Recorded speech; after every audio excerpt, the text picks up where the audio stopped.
हमारे पड़ोसी मुल्क भारत का चंद्रयान 3 मिशन जो कुछ दिन पहले चांद पर पहुंच चुका है। इस मिशन से इंडिया 231 अरब अमेरिकी डॉलर कमा सकता है। अगर इंडिया को चांद पर पानी मिल जाता है तो जिस तरह जमीन पर मुख्तलिफ कीमती मादनियात निकालने के लिए कानकनी की जाती है और फिर मादनियात निकाली जाती हैं, बिल्कुल उसी तरह चांद पर भी इंडिया की तरफ से कानकनी की जाएगी और कीमती मादनियात निकाले जाएंगे, जिसके बाद इंडिया अपनी कॉलोनी चांद पर बनाएगा और इसकी हुकूमत जमीन के साथ साथ चांद पर भी होगी। चंद्रयान ने चांद के जनूबी कुतब पर लैंडिंग की, जो कि चांद का सबसे मुश्किल तरीन हिस्सा समझा जाता है। यहाँ लैंडिंग इसलिए लगभग नामुमकिन है क्योंकि इस हिस्से की सतह गैर हमवार है और यहाँ सूरज की रोशनी बहुत कम पहुँचती है, जिसकी वजह से कहा जाता है कि यह हिस्सा अंधेरे में डूबा हुआ है। साइंसदानों के मुताबिक ये चांद का सबसे अहम हिस्सा है। यहीं पर पानी की मौजूदगी के असरात पाए गए थे। चंद्रयान पर मजीद बात करने से पहले हम ये समझ लेते हैं कि सॉफ्ट लैंडिंग होती क्या है। चांद की तहकीक के लिए किस तरह मुख्तलिफ किस्म के मिशन भेजे जाते हैं।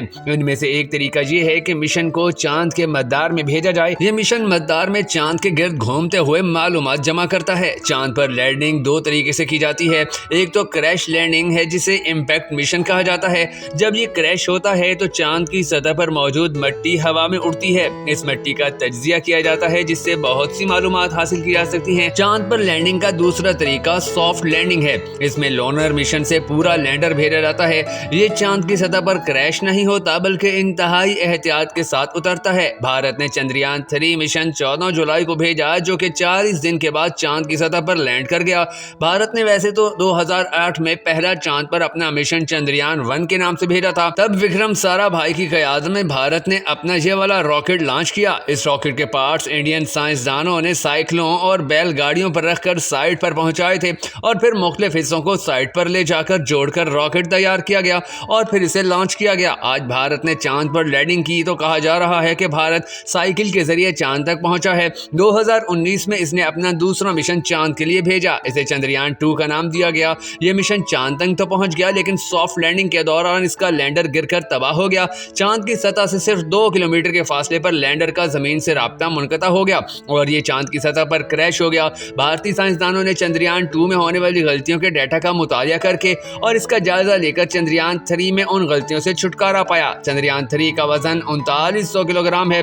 इसका मिशन भी वही है जो इससे पहले वाले मिशन का था, यानी चांद की सतह पर पानी की तलाश। इस मिशन में 1500 किलो वजनी लैंडर है और इसे विक्रम का नाम दिया गया है। इसका नाम भारतीय खलाई तहकीक के इदारे इसरो के बानी विक्रम साराभाई के नाम पर रखा गया है। लैंडर ने चांद की सतह पर सॉफ्ट लैंडिंग की तो साइंसदानों ने अगला काम शुरू करने से पहले कुछ घंटों तक इंतजार किया। चंद घंटे इंतजार की वजह लैंडर की लैंडिंग थी, क्योंकि जो ही चांद की सतह पर लैंडर ने सॉफ्ट लैंडिंग की तो वहां पर बहुत ज्यादा मिट्टी उड़ी, जिसके बाद 6 पहियों वाली गाड़ी को लैंडर से निकाला गया। इस गाड़ी को रोवर कहा जाता है, जो कि छोटी सी एक रोबोट गाड़ी है। इसमें 5 आलात नस्ब किए गए हैं। ये चांद की सतह की खसूसियात, सतह के करीब माहौल और सतह के नीचे क्या हो रहा है उसका मुताला करने के लिए मुख्तलिफ सरगर्मियों पर अपनी तवज्जो मरकूज करेगा।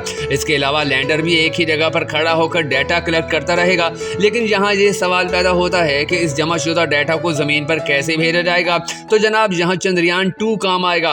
हम समझते हैं कि ये मिशन फेल हो गया था, लेकिन ये चंद्रयान 3 के लिए डाटा डिलीवरी का काम करेगा। चंद्रयान की सबसे हैरान कुन बात इसका इंतहाई सस्ता होना है। चंद्रयान 3 का बजट सिर्फ $74 मिलियन है। ये पैसे इतने कम हैं कि इतने में तो हॉलीवुड की साइंस फिक्शन फिल्म भी नहीं बनती। इसका अंदाजा इस बात से लगाएं कि नासा के मिशन पर $93 अरब खर्च किए जाएंगे।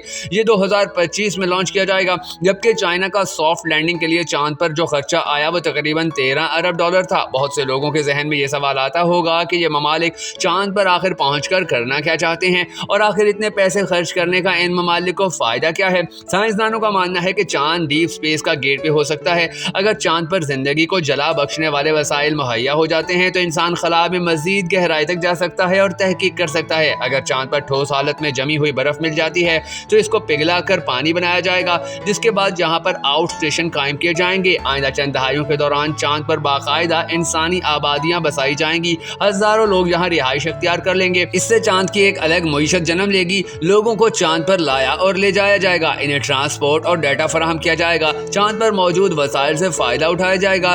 PwC नामी एक इदारे ने चांद की मईशत के हवाले से अपनी एक रिपोर्ट जारी की है। इसमें चांद की मईशत की पेशगोई की गई है। रिपोर्ट के मुताबिक अगले 20 सालों के दौरान चांद की इकोनॉमी का 51% अमेरिका के कंट्रोल में होगा। चीन, जापान जापान और एशिया के दूसरे मुल्कों का हिस्सा 30%, जबकि यूरोपीय यूनियन और इंडिया का चांद की मुईशत में हिस्सा 18% होगा। 2040 तक इंडिया चांद की मुईशत से 231 अरब अमेरिकी डॉलर कमा सकता है। इसलिए बखूबी अंदाजा लगाया जा सकता है कि चांद पर पहुंचने की दौड़ में इतनी तेजी आखिरकार क्यों आई हुई है। भारत हमारे साथ आज़ाद हुआ था, लेकिन आज हम कहाँ हैं और वो चांद पर पहुंच गया है। पाकिस्तान में भी एक खलाई तहकीक का इदारा मौजूद है जिसका नाम स्पार्को है। ये भारतीय खलाई इदारे असरू से 8 साल बड़ा है। स्पार्को की बुनियाद 1961 में रखी गई थी, जबकि असरू ने 1969 में काम शुरू किया था। आखिर क्या वजह है कि स्पार्को वो काम नहीं कर पाया जो असरू ने कर दिखाया? ये सिर्फ हमारी हुकूमत और साइंसदानों पर ही नहीं बल्कि पूरी कौम के इज्तिमाई शऊर पर भी एक बहुत बड़ा सवालिया निशान है।